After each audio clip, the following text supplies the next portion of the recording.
देगाव शिवार येथील गोदावरी नदी पात्रातून चालणाऱ्या अवैध गौण खनिज उत्खननावर कारवाई केली असता आमच्या पथकाला एकूण 6 ट्रॅक्टर, 1 जेसीबी तसेच 3 आरोपी आम्ही ताब्यात घेतलेले आहेत आणि एकूण आरोपी हे 6 आहेत. त्याच्यापैकी मुख्य आरोपी कृष्णा परदेशी आणि इतर त्याचे साथीदार हे फरार आहेत.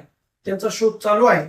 तसेच आम्हाला जो एकूण मुद्देमाल मिळालेला आहे त्यामध्ये 6 ट्रॅक्टर, 1 जेसीबी आणि 5 ब्रास वाळू असा मिळून एकूण मुद्देमाल हा 75,80,000 रुपये झालेला आहे.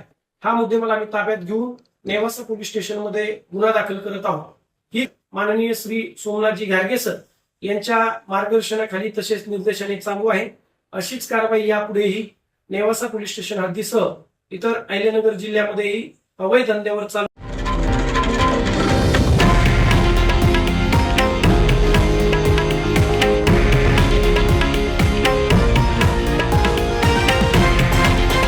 हे आहे देशातील नंबर 1 न्यूज नेटवर्क आणि आपण पाहत आहात TV9 मराठी, एकमेव.